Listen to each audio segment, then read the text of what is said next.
são chegados os tempos.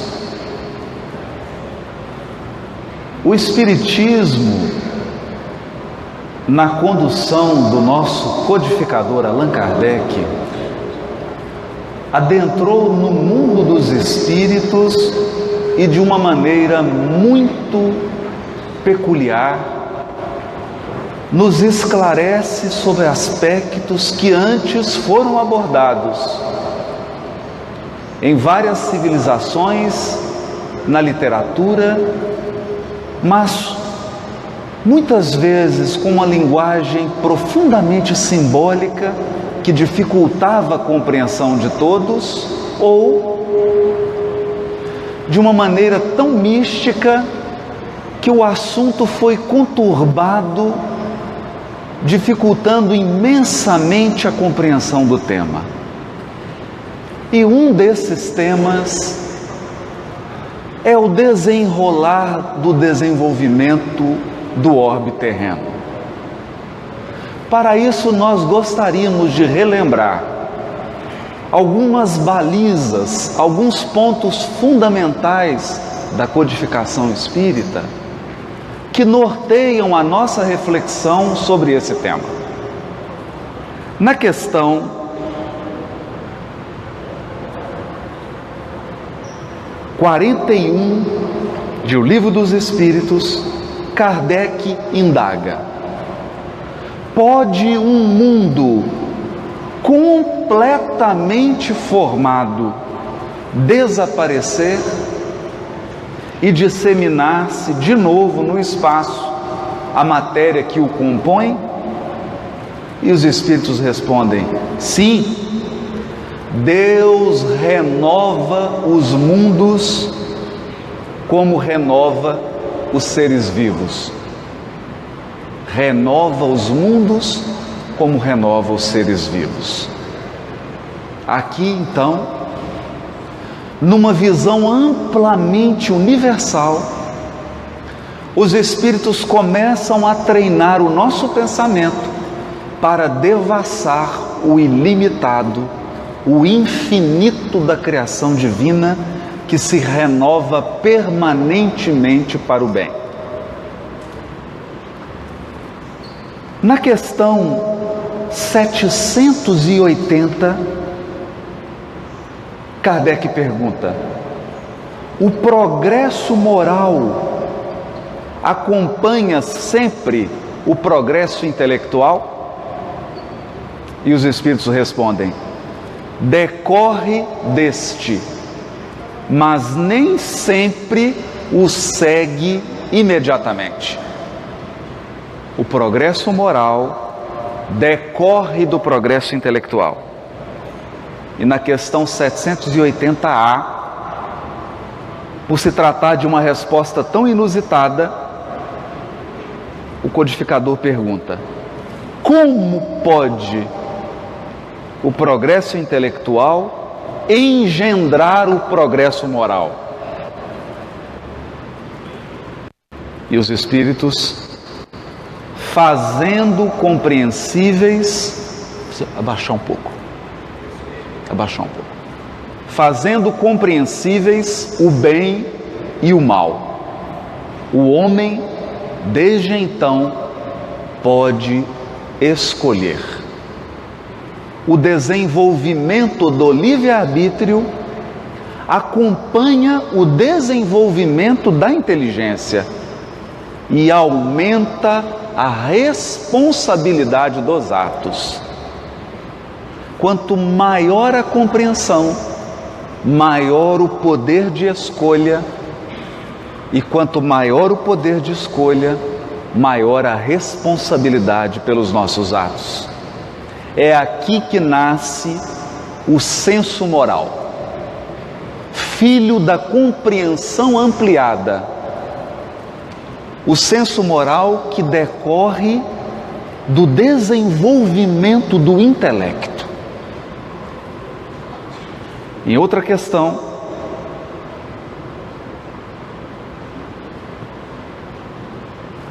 questão 114, quando Kardec trabalha a progressão dos espíritos Ele pergunta: os espíritos são bons ou maus por natureza? Ou são eles mesmos que se melhoram? Há uma criação de espíritos maus e de espíritos bons? Ou são os próprios espíritos que se melhoram? São os próprios espíritos que se melhoram. E melhorando-se, passam de uma ordem inferior para outra ordem mais elevada. É porque está muito alto o microfone.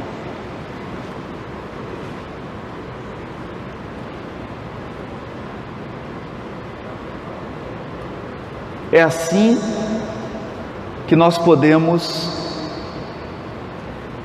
adentrar num tema importante da codificação espírita, que é a classificação dos espíritos.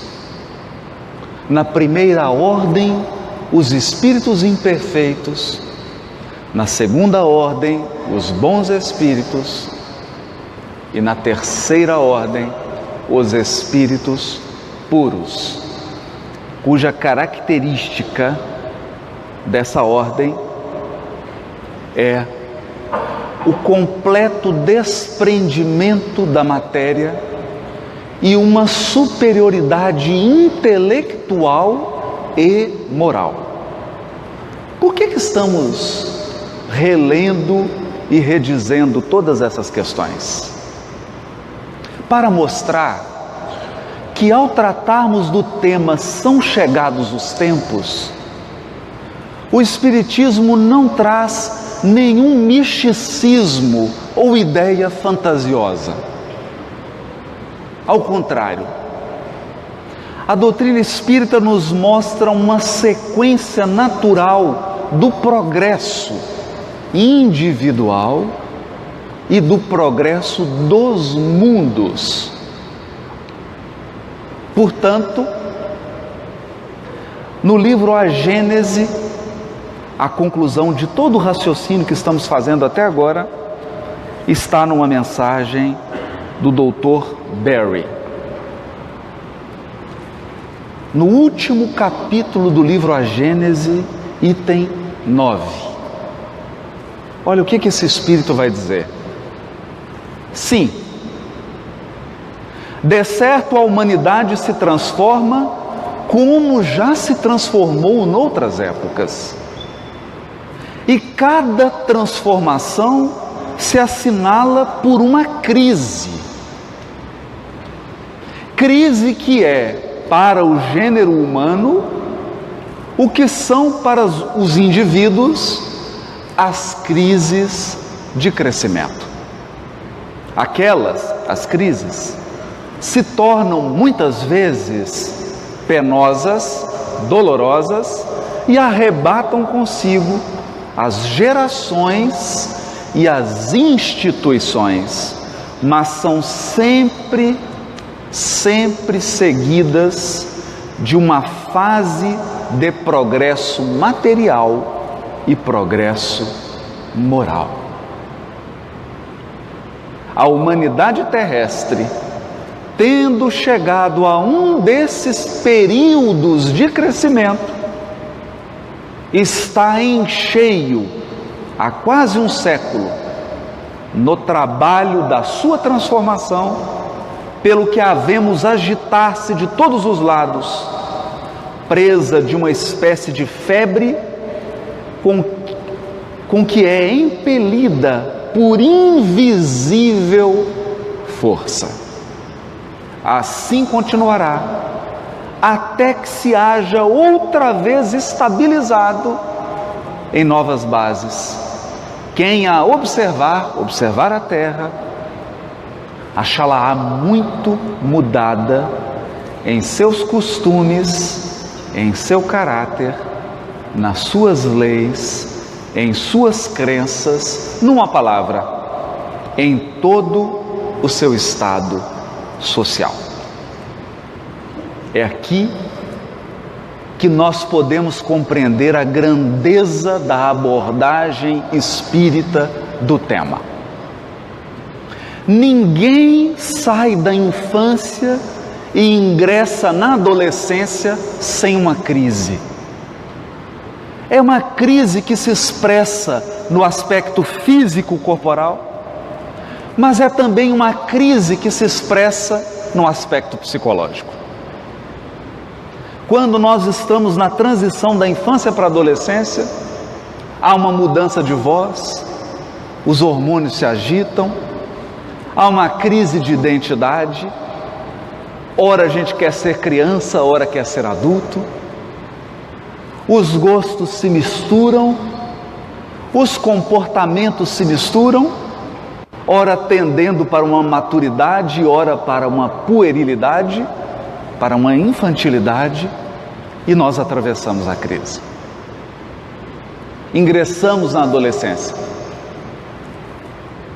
Mais adiante, da adolescência para a maioridade, outras questões surgem: relacionamento afetivo, definição profissional, posicionamento na sociedade, definição de uma identidade pessoal que seja diferente da identidade do pai, da mãe, da família.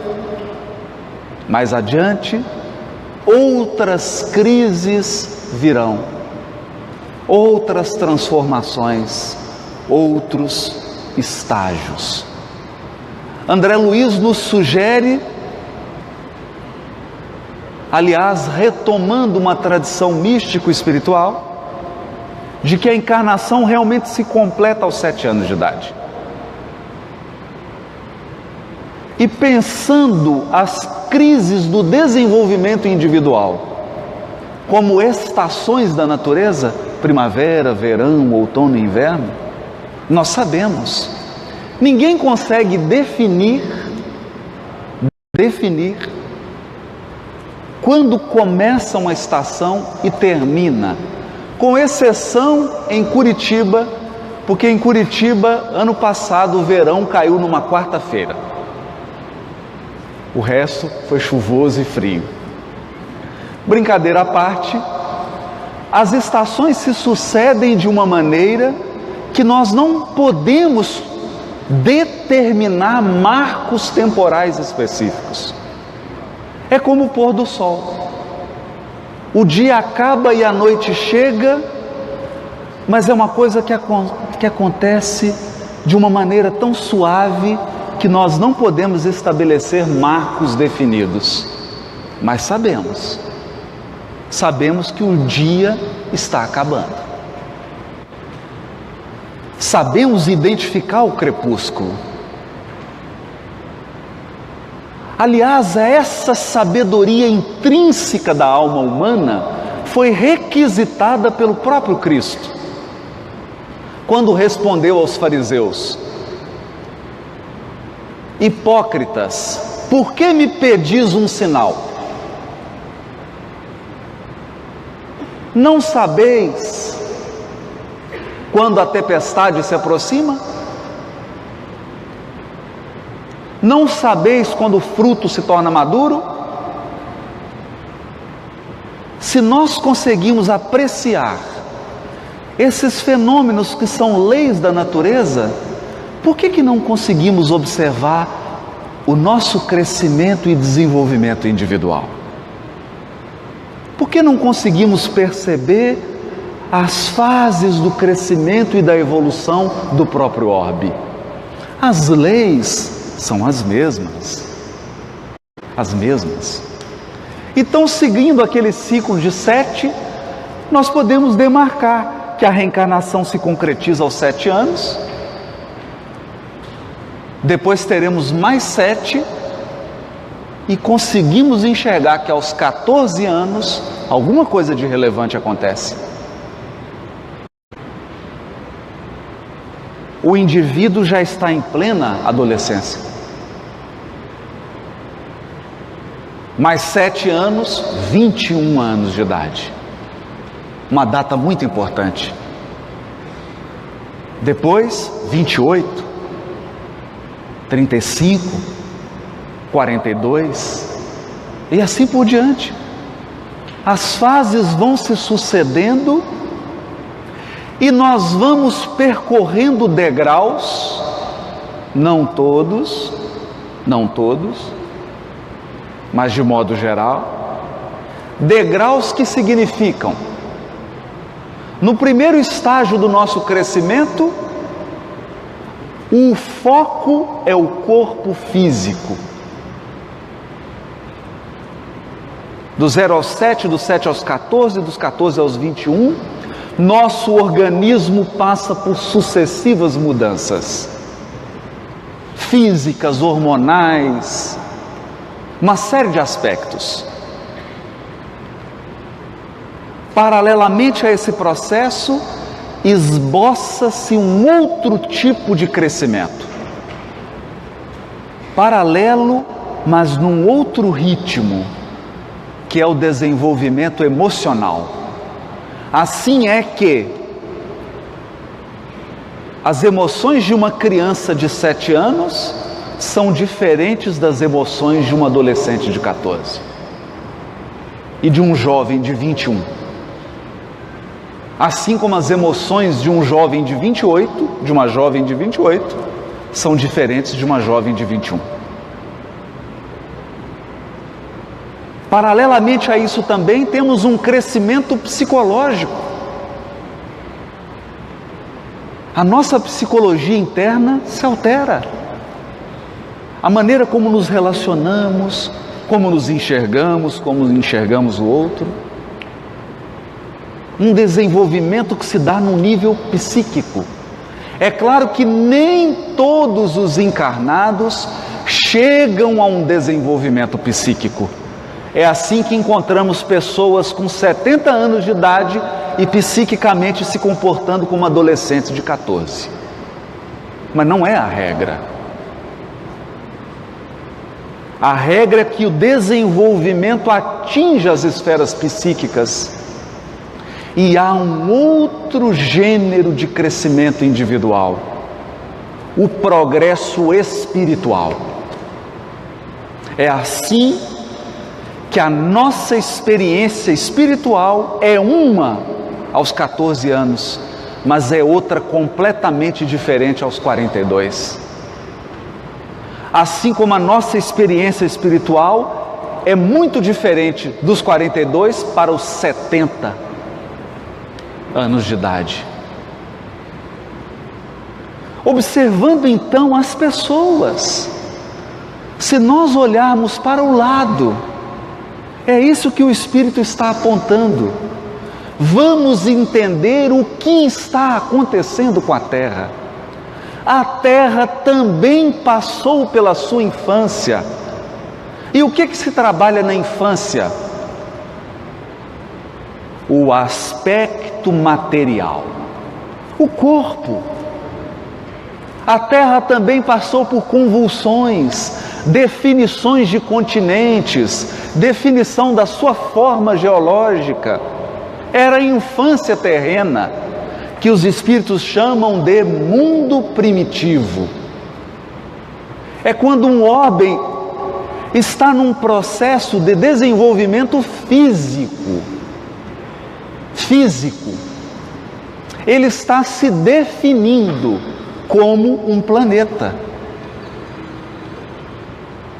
Acontece que chega um momento que fisicamente o orbe se estabiliza. Então hoje nós podemos ver claramente quais são os continentes, a estrutura da Terra, que permanece mais ou menos estável, porque o planeta também vai envelhecer. A Terra também chegará à velhice e o planeta Terra também irá morrer. Por quê? Porque Deus renova os mundos como renova os seres vivos. O planeta também terá o seu ciclo de declínio material. paralelamente ao ciclo de crescimento material, a Terra experimentou um ciclo de desenvolvimento emocional e psíquico. E aqui vale lembrar: quantas civilizações já passaram? Quantos movimentos sociais? Quantas experiências o gênero humano já fez? Pense na Grécia Antiga,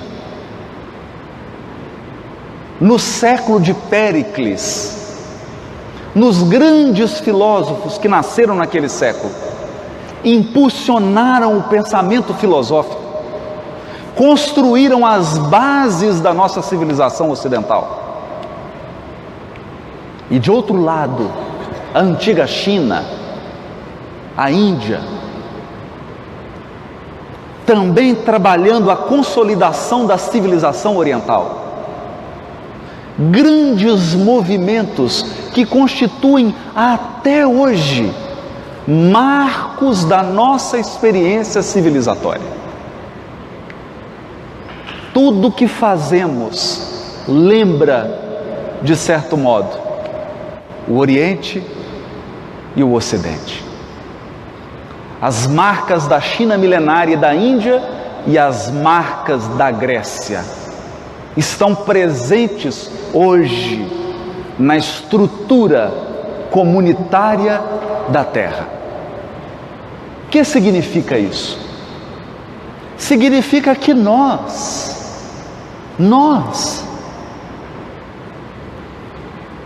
encarnados e desencarnados presentes aqui,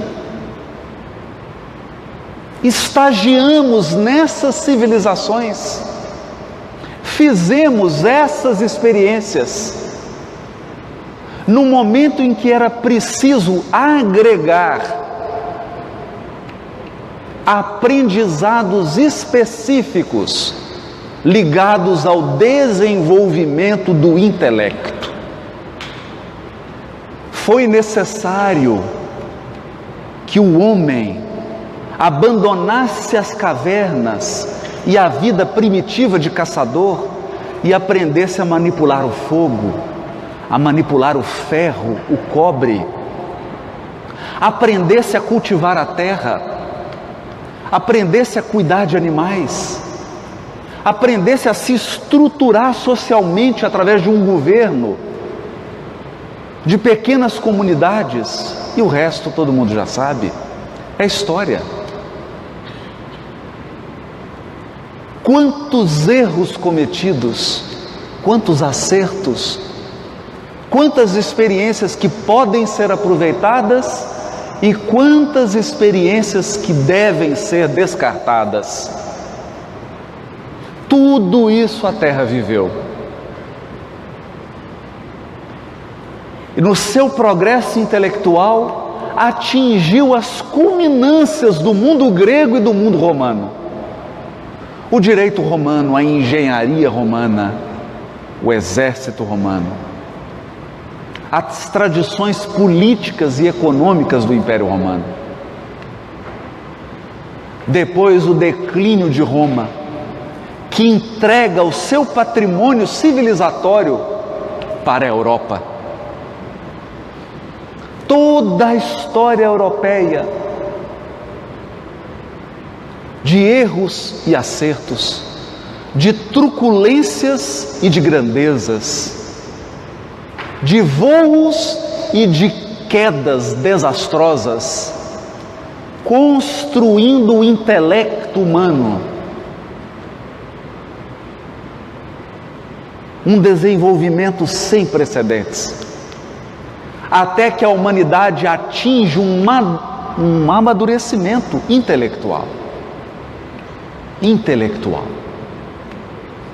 Não mais uma maioridade.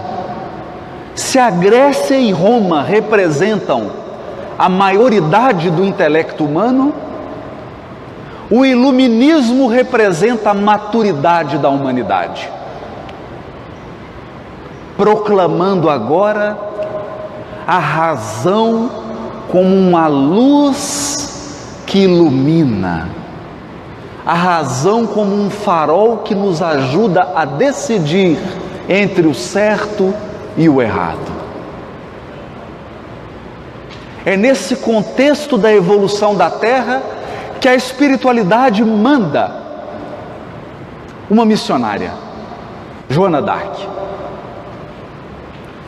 encarregada de proteger as fronteiras da França, porque naquele momento grave da história humana, os espíritos trabalhavam aspectos genéticos e outros aspectos fluídicos e perispirituais, para que a humanidade recebesse missionários que dariam um grande impulso no desenvolvimento intelectual.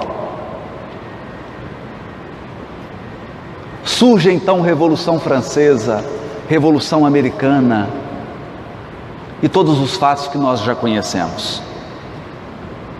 O descobrimento do Novo Mundo, o surgimento do Maranhão,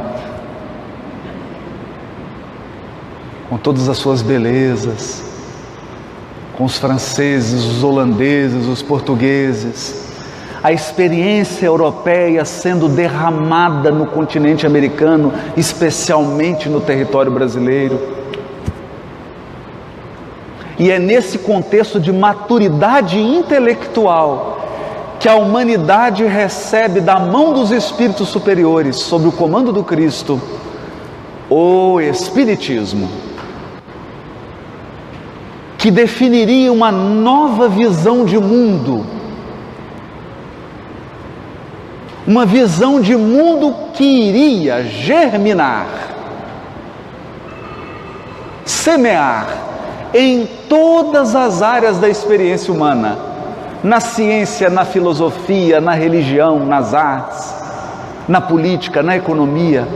O Espiritismo viria iluminar todas essas áreas da experiência humana, conectando-as com os propósitos espirituais que definem nossos valores de espíritos imortais. Não é pouco.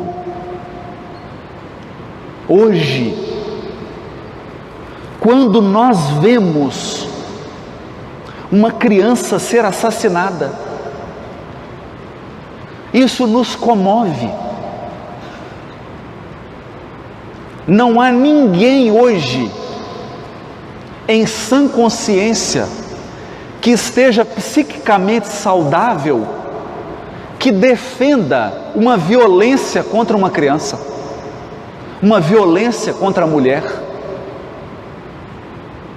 uma injustiça. Em épocas antigas, em Tiro, em Sidom, os escravos, ainda crianças, quando estavam crianças, eram cegados para que não pudessem fugir. Os jantares em Roma não se iniciavam antes que um gladiador lutasse com o outro, até a morte. Hoje os nossos eventos começam com o Alexandre tocando violão. Antes era com alguém matando o outro. Enquanto o sangue não derramasse, a gente não comia.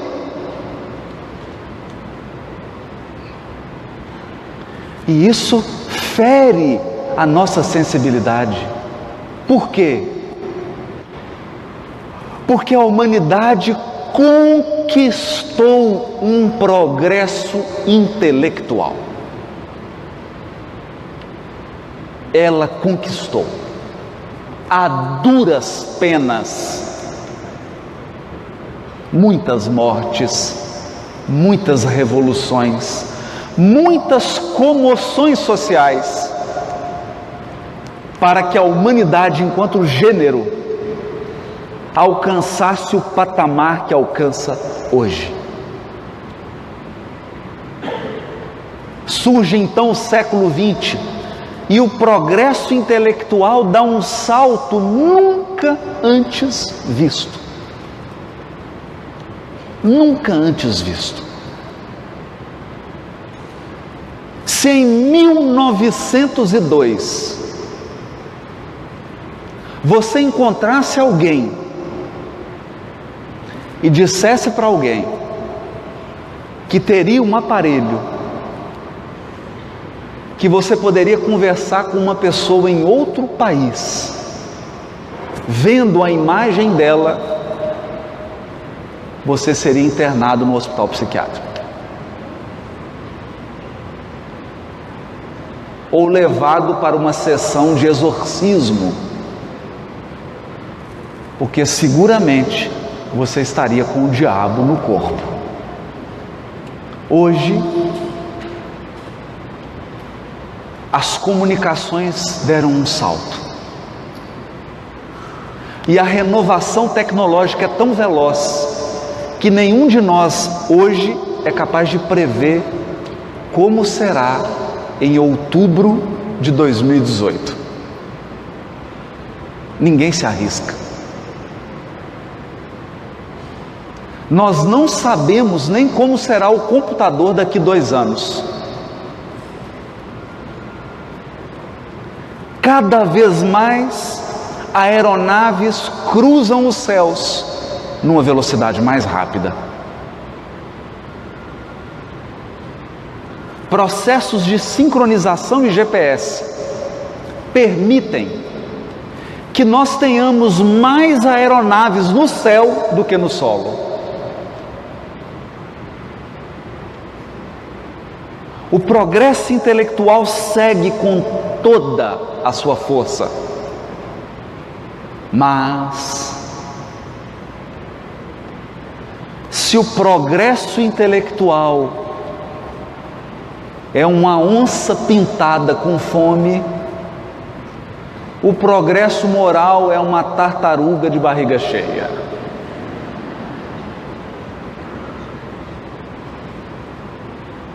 Paralelo ao desenvolvimento intelectual da humanidade,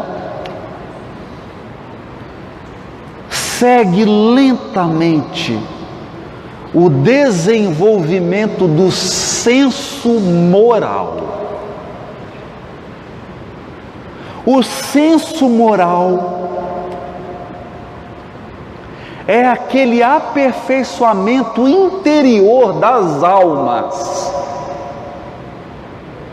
que as tornam sensíveis ao belo e ao bom. Ao belo e ao bom. O senso moral torna as almas predispostas ao trabalho, à disciplina, à ordem, ao respeito mútuo. O senso moral constrói a legítima fraternidade, a legítima igualdade com respeito às diferenças e a legítima liberdade, que é a liberdade estabelecida no cumprimento do dever de modo irrepreensível. O senso moral segue devagar. E é assim que nós podemos afirmar que os tempos são chegados, não por uma razão mística, por uma avaliação madura de que a humanidade vive uma crise sem precedentes, mas uma crise de crescimento,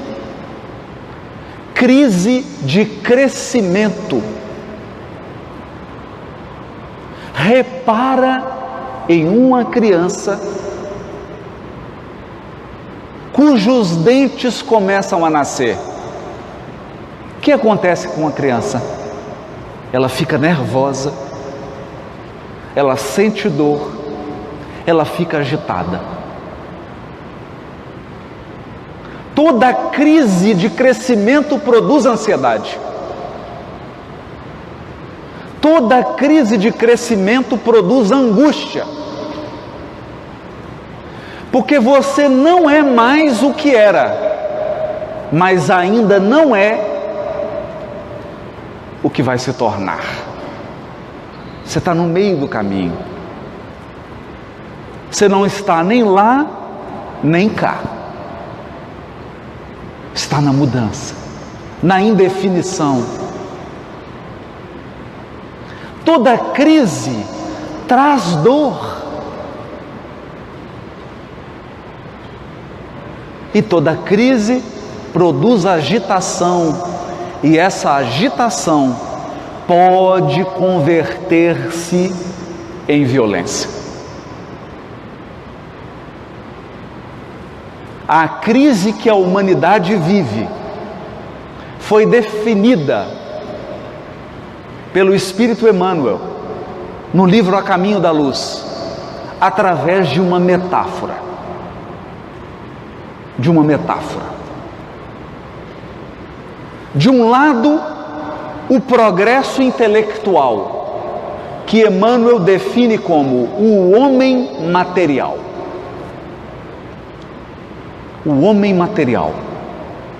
De outro lado, o progresso moral, o desenvolvimento do senso moral, que Emmanuel chamará de o homem espiritual. Há uma defasagem entre o homem material e o homem espiritual. Querem ver?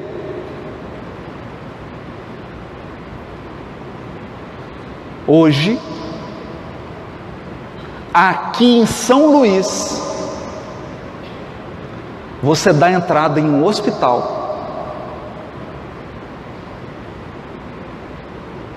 O médico faz 2 pequenas incisões e, através de uma câmera, um médico em Londres pode operar você.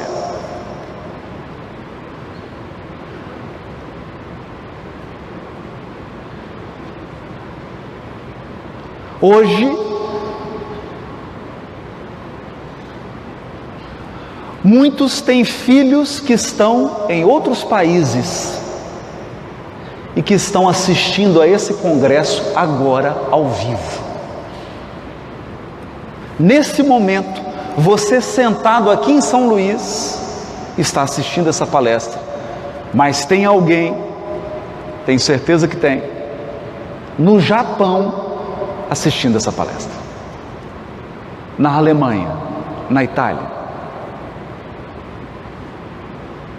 com um celular ou com um computador na mão, tendo acesso instantâneo, vendo, não só ouvindo, assistindo, como se estivesse presente. No entanto, embora o homem material tenha todos esses recursos, você liga a televisão e encontrará uma pessoa que alugou um carro, que se dirigiu a uma praça na Espanha, atropelou e matou dezenas de pessoas.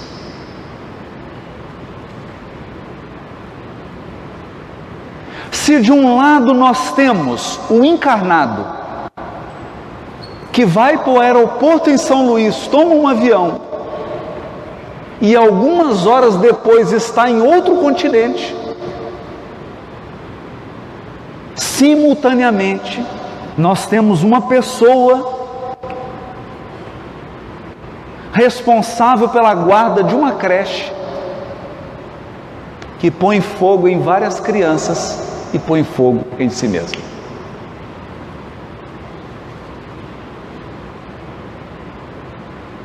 De um lado, um campus maravilhoso da Universidade Federal do Maranhão. Um espaço gigantesco. Quantos professores atuam aqui? Quantos mestres, quantos doutores, quantos pós-doutores, quantos intelectuais trabalhando aqui nesse espaço. Pessoas que estudam e se dedicam à pesquisa há 10, 20, 30, 40, 50 anos.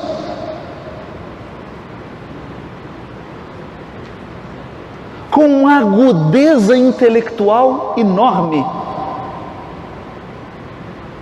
E aqui em São Luís, enquanto eu estou falando, provavelmente uma ou duas pessoas já cometeram suicídio.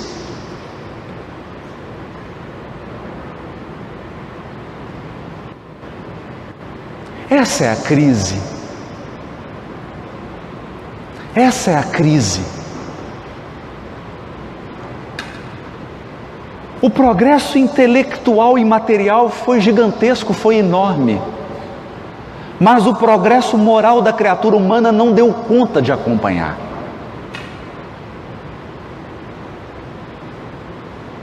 E assim, embora nós tenhamos instituições respeitáveis, elas não funcionam. E nós acreditamos que a solução é criar outra instituição para que a instituição principal funcione.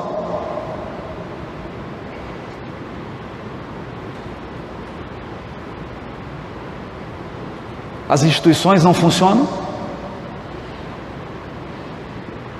Os conceitos religiosos tradicionais já não atendem o anseio das pessoas de hoje. Já não calam na sua alma.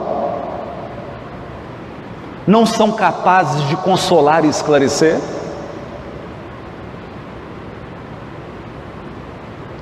Espalhou-se no mundo um modo de vida predatório e materialista. Predatório e materialista. A ponto de alguns especialistas em economia afirmarem: se todos os países do mundo adotassem o padrão de consumo dos Estados Unidos, nós precisaríamos de 8 terras para dar conta do consumo. Por quê? Por conta do desperdício, do lixo gerado.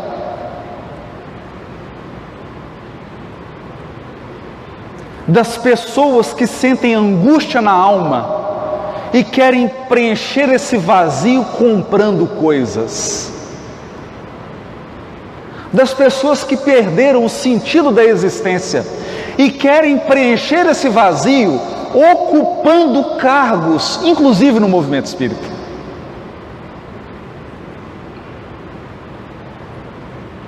Uma crise sem precedentes. Mas calma, eu não vim aqui ser um profeta do Apocalipse. A crise é de crescimento.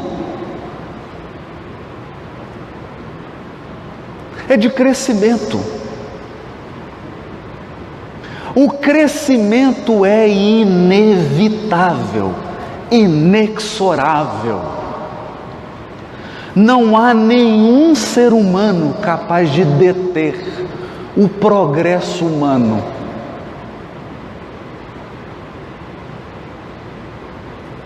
O progresso da humanidade, como se diz em Minas Gerais hoje, é água morro abaixo ou fogo ladeira acima.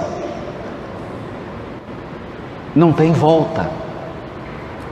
Ele vai se concretizar. Até lá vai acontecer uma coisa curiosa, que nós já estamos vivendo, inclusive na sociedade brasileira. padrões que não mais atendem aos nossos anseios espirituais continuam existindo porque nós não construímos ainda padrões novos.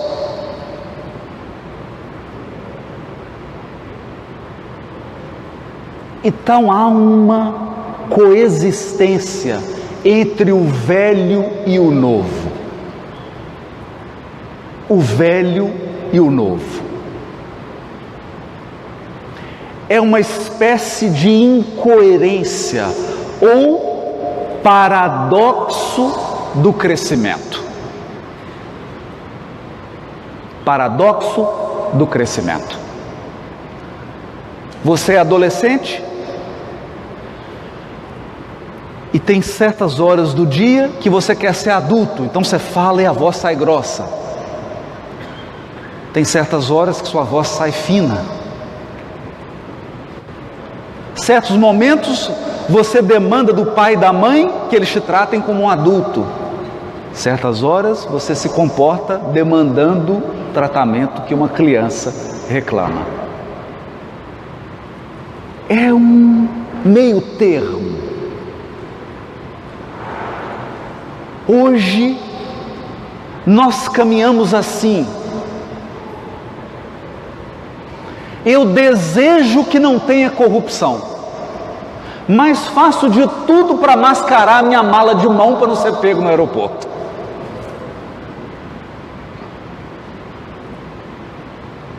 Eu exijo mais ética e transparência na política, mas me permito certos desvios na vida pessoal.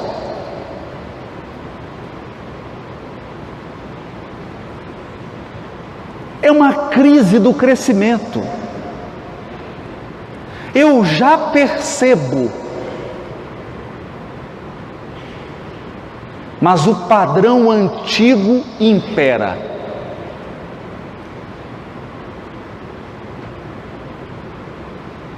Em regra geral. Noutros casos, encarnados entre nós, ou no mundo espiritual, se encontram espíritos decididamente resolvidos a não aderir. Não aderir. É assim que nós encontraremos na política, na economia, nas leis, no judiciário, na medicina, nas religiões, incluindo o nosso movimento, posturas que definem absoluta rebeldia.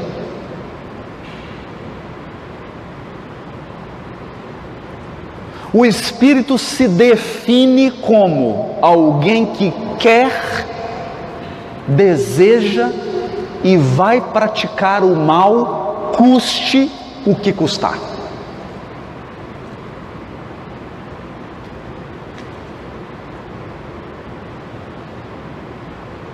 Diante desse quadro complexo, em que um grupo reduzido de espíritos se cristalizaram na rebeldia, e muitos detendo poder político, econômico e intelectual.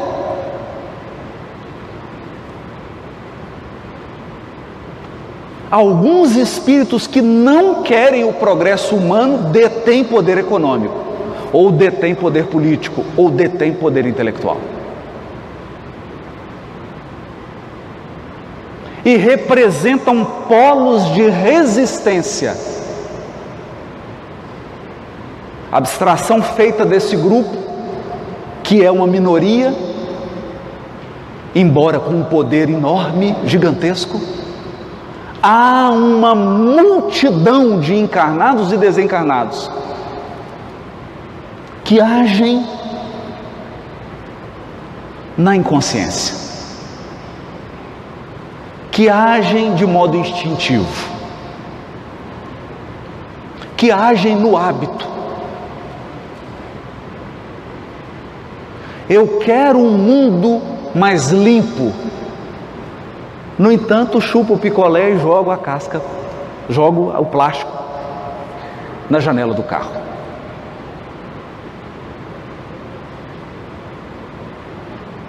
Uma incoerência entre o que nós desejamos, aquilo que nós apreciamos e meu estilo de vida.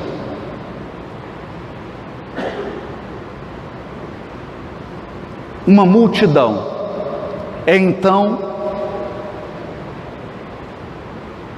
que mais de 100 anos atrás os espíritos superiores definiram para Allan Kardec que a transição do orbe, a passagem dessa crise enorme e sem precedentes na história do orbe terreno, se dará de um modo que revela a inteligência, a sabedoria de Deus, mas também o seu amor e a sua misericórdia infinitos. A transformação se dará através de um processo controlado e inteligente de encarnação de espíritos mais desenvolvidos.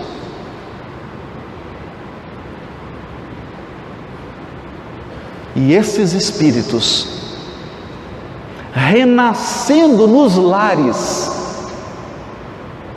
começarão a mudar, inicialmente, a mentalidade dos seus pais, dos seus irmãos, dos seus priminhos, dos tios, das titias, dos vovôs e das vovós.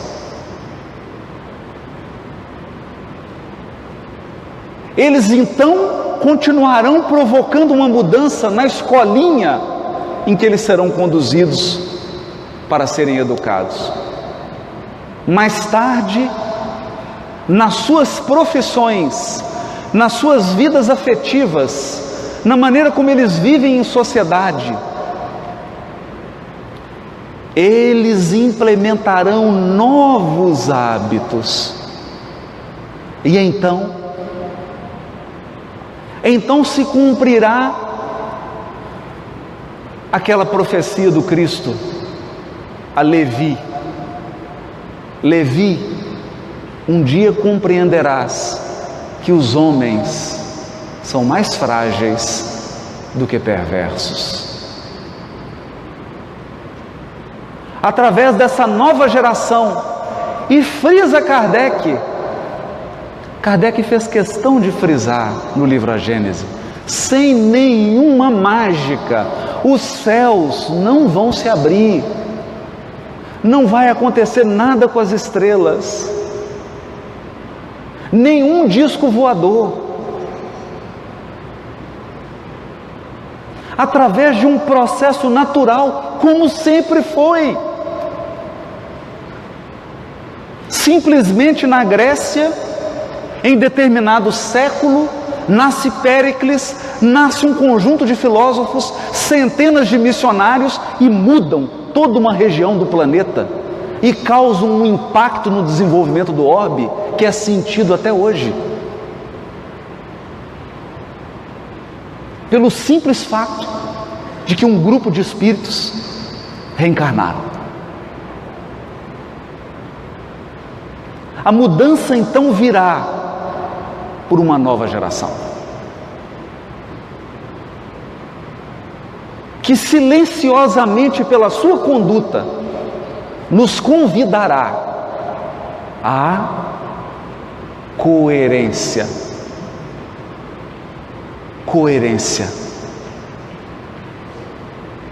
Nós seremos convidados a equilibrar, a elevar o nosso padrão moral ao nível do nosso padrão intelectual. Nesse dia, nós teremos sim criaturas com imenso potencial na fala, nas artes, na escrita, na ciência, na política, em todas as áreas humanas. Mas, além de inteligentes, essas pessoas serão profundamente boas e mais, profundamente dignas, honradas, honestas, íntegras. A inteligência andará de braços dados com a bondade.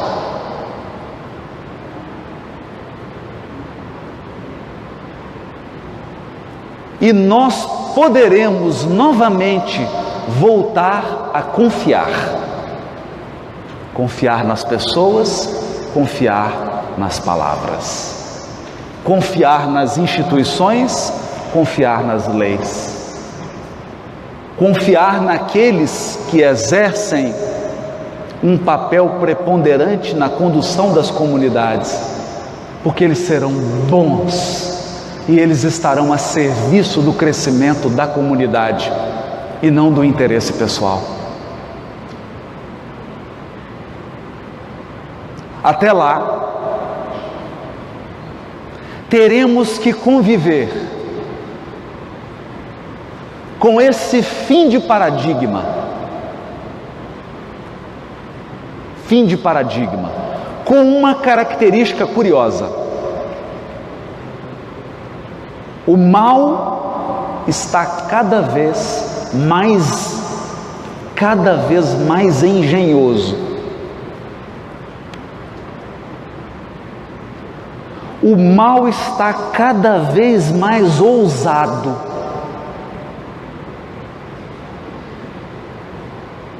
Mas eu me arriscaria a dizer, o mal tem deixado de ser intrigante.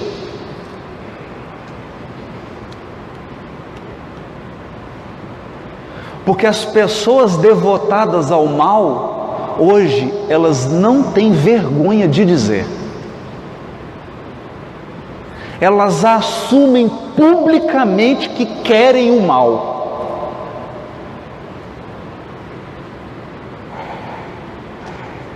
Elas se orgulham de assumir a violência.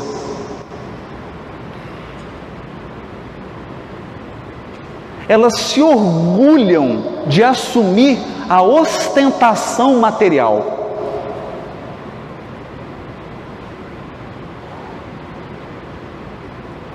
Isso significa o que também os Espíritos disseram para Kardec, está no livro Obras Póstumas, que o mal entraria em desespero. Desespero para defender posições. Mas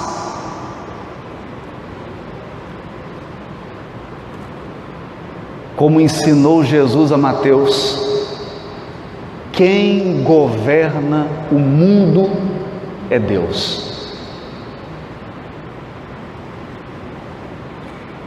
E nós, que temos essa marca de compromisso com a nova era, que temos um compromisso espiritual e intelectual com a nova geração, com a nova fase para onde a humanidade se destina, permaneceremos em prece, para não perdermos a conexão com as fontes superiores da espiritualidade. Permaneceremos no trabalho digno e no cumprimento do nosso dever, para que o nosso verbo não seja apenas um sino que ressoa, mas para que a nossa vida seja um exemplo, não de perfeição, mas de dignidade. permaneceremos na defesa dos nossos valores, defesa pacífica. Porque o bem se faz puxando a sardinha para o meu lado, de um modo bem mineiro, cabeça baixa e comendo mingau pelas beiradas. Muito obrigado, boa noite para todos.